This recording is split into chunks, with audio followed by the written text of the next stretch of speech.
가처분 좀 빨리 갈게요. 가처분이 굉장히 중요한 건데 일반인들이 좀 알고 있으면 가처분만큼 넓은 게 없거든요. 가처분. 가압류라는 것은 간단하잖아요. 금전 채권자가 딱 하는 거잖아요. 그죠? 대상이 부동산이냐, 유체동산이냐, 채권이냐, 딱 이제 우리 그 집행 방법에 따라서 민사 집행 보면 딱 세 종류로 나뉘잖아요. 재산권의 종류, 부동산, 뭐 유체동산, 채권 이렇게 나눠지고 거기에 따라서 집행 방법이 틀려지니까 채권 가압류, 유체동산 가압류, 부동산 가압류 이렇게 가는 거지. 근데 딱 금전 채권자가 하는 거잖아요. 근데 가처분은 굉장히 넓잖아요. 다툼의 대상에 대해서. 근데 이 부동산만을 기준으로 돼 있잖아요. 물권적 청구권에 기해서도 가처분을 하고 채권적 청구권에 기해서도 가처분을 한다는 거예요. 그럼 뭐 물권적 청구권 하니까 이게 뭐 법률 용어니까 일반인 우리 분들은 저 뭐지? 저도 법 공부할 때 이런 게 제일 어렵더라고. 물권적 청구권? 이게 뭐야? 이거 채권적 청구권. 말하자면 이거는 그냥 소유권이나 그냥 소유권에 기해서 소유권이라는 게 물권이니까 약간 배타성을 가지는 그런 권리에 기해서 청구권을 행사한다는 거죠. 그러니까 토지, 우리 법정지상권에서 토지를 낙찰받아서 건물이 법정지상권이 성립하지 않으면 토지 인도 및 건물 철거 청구를 하는데 그게 미등기 무가 건물이면 가처분을 못 하겠죠. 가처분을 할 수는 있는데 하면 그래야 점유이전 금지 가처분을 하겠죠. 그죠? 그죠? 우리가 만약 미등기 무가 건물인데 우리가 소송 철거 청구를 한다 그러면은 이거는 이제 그 처분금지 가처분이 아니라 점유이전 금지 가처분밖에 못 할 거 아닙니까? 왜냐면 점유이전 금지 가처분은 부동산이 아니어도 딱지를 붙이면 되니까. 그죠? 근데 자, 그러니까 이제 건물이 등기가 돼 있는 상태면 건물 소유권을 이전해버리면 내가 또 당사자를 또 바꿔서 또 소송을 해야 되잖아요. 그죠? 소송, 법무사님들, 예, 그래야 되는데. 그게 이제 왜 하냐면, 실무제에서 그렇게 하죠. 당사자 항정효.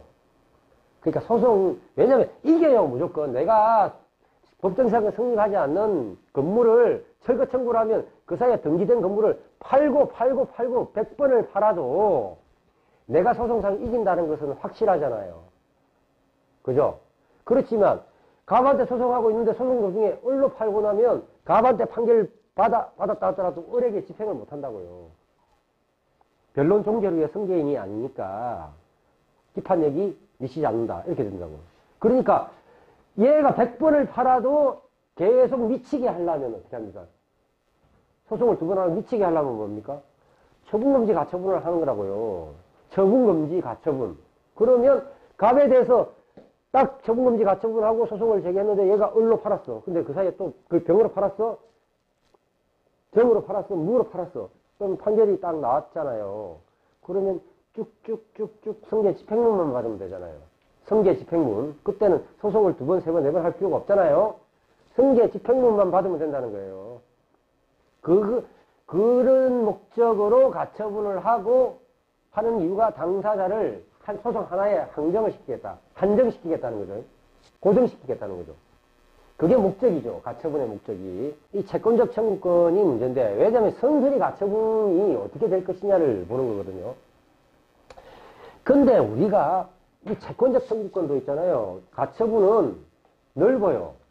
근데 기본적으로 가압류는 금전채권, 가처분은 특정물 채권이에요. 특정물. 그러니까 소유권을 달라. 요런 거거든요. 기본적으로. 소유권을 달라. 소유권을 말소해달라. 요런 거란 말이에요. 아니면 지분을 쪼개달라. 그래, 원칙적으로 요렇게 특정물이라고요. 원칙적으로 특정물. 사행위 취소도 원래 뭡니까? 원물 반환. 그죠? 건조당권을 말소해달라. 소유권을 말소해달라. 수익자 보고 말소해달라. 그래, 원물로 반환해달라. 요런 게 소송인데, 경매가 딱 진행 중일 때, 경매가 진행 중인데, 자, 이 유분, 사행위, 물분할, 요런 것은 다 금전으로 가거나, 나중에 가액분할을 가거나, 이렇게 다 바뀌어버려요. 다 바뀌어버리는데, 이제 소유권이 주는 이 청구는 안 바뀌겠죠. 이 가처분을 왜 하느냐. 이때는 당사자 항정형 효력이 아니라 대항적 효력. 처분금지 효력. 이렇게 해야죠. 처분금지 효력. 처분금지 효력. 그 가처분의 처분금지 효력은 그것을 더 추상화시키면 무슨 말이냐? 대항적 효력을 가지기 위한 거라고. 그렇게 보시면 됩니다. 자, 근데 여기서 특정한 게 있는데, 저당권 설정 청구권이 약간 이제 이게 쟁점이 됩니다. 왜 그러냐면, 집행법원, 경매법원은 피보전 책 권리에 대해서 종류를 따지질 않아요. 근데 저당권 설정 청구권 가처분이라는 게 뭡니까? 원래 금전 채권자였거든요. 원래 금전 채권자가 저당권의 순위를 확보하기 위해서 미리 가처분을 해주는 거거든요. 최종적으로 종착하고 싶은 그 목적은 뭐냐면 저당권을 설정해가지고 우선 변제를 받고자 하는 거예요. 원래 피보전 권리는 금전으로 환가할 수 있는 권리인 거예요. 이거는 원래 금전으로 환가할 수 있는 권리가 아니잖아요. 피보전 권리가 소유권이나 명기 청구권은 금전으로 환가할 수가 없는 건데, 저당권 설정 청구권 자체는 금전으로 환가할 수가 없죠. 저당권 설정 청구권. 근데 저당권 자체는 금전으로 환가할 수 있잖아요. 목적에 다다르면 금전으로 환가할 수 있는 거고, 원래 목적은 금전으로 환가하려고 하는 거죠. 그것도 우선 변제로. 이게 이제 쟁점이 됩니다. 왜 이게 쟁점이 되느냐. 자, 저당권 설정 청구권이라는 것을, 왜 이게 굉장히 중요한 거예요. 왜냐면 이 물건들이 막 살아 움직이고 있고 실제로 존재하기 때문에. 그리고 이게 또 하나 등장하는 게 뭐냐면 실체법적 소멸 기준 권리로 등장하기 때문입니다. 자, 민사집행법 91조 2항에 보면 저당권은 매각으로 그냥 소멸한다 이렇게 되어 있습니다. 저당권은 매각으로 소멸한다 이렇게 되어 있는데, 그러니까 저당권은 원래 아까 오늘 오전에 질문 나왔을 때 매각 조건 변경 결정을 해가지고 낙찰자가 인수한다라고 특별 매각 조건을 만들지 않는 한 순수한 금전 채권이기 때문에 당연히 소멸한다 이렇게 보는 거거든요. 그게 현재 존재하는 저당권이죠. 그죠? 그럼 과거에 존재했던 저당권은 어떻게 되느냐? 과거에 존재했던 저당권이라는 게 뭐겠습니까? 원래 등기부에 딱 저당권이 찍혀 있었어요. 찍혀 있었는데, 이렇게 짜고, 누가, 소유자하고 어떤 다른 사람이 3자가 짜가지고, 그러니까 마누라겠죠. 저당권자의 마누라가 저당권자의 인감과 그거를 가장 훔쳐서 그냥 막 찍어주면, 법무사한테 주면, 근데 본인 확인을 해야 되겠죠, 사실. 근데 거기서 본인 확인을 안 한 거죠, 본인 확인을. 그죠? 본인 확인을 안 하고 말소를 시켜버렸단 말이에요. 과거에 존재했으나 지금은 말소가 됐잖아요. 그럼 그 남편이 와가지고, 배 타고 갔다가 와가지고, 이 마누라가 바람나가지고, 뭐 하여튼 어떻게 장난을 친 거야. 일단, 그렇게 해가지고, 하여튼, 회복 청구를 할 거 아닙니까? 회복 청구 소송 중에 경매가 진행되는 거예요. 그죠?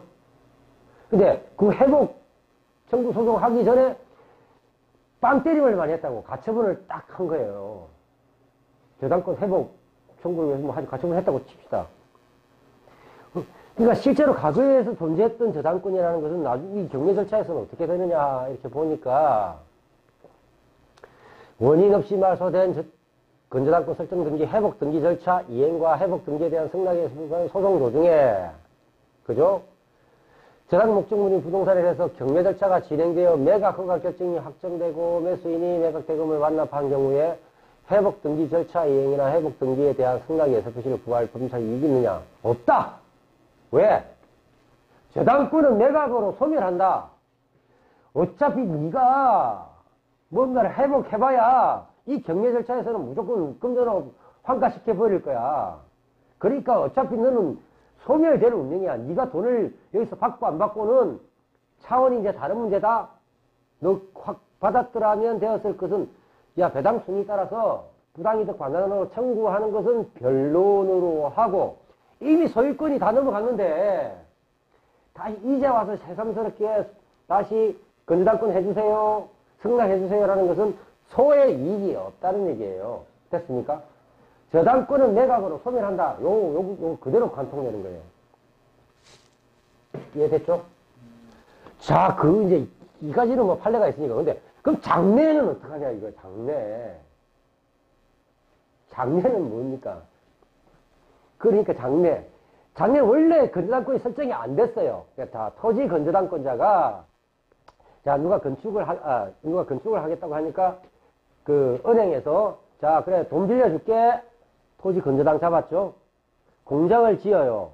근데, 그 짓기 전에, 건저당권 설정 계약서, 금전소비주차 계약서를 쓸 거 아닙니까? 자, 은행에서 뭐라고 그러냐면, 자, 토지에 대해서 돈을 빌려주는데, 공장 다 지으면, 건물에도 공동담보를 해주기로 한다. 도장 찍어? 네, 도장 찍었잖아요. 그게 뭡니까? 추가 건저당 설정 계약이잖아요. 자, 아직까지 건물이 완성이 안 됐죠? 등기가 안 됐죠? 그런데 이미 계약을 썼잖아요.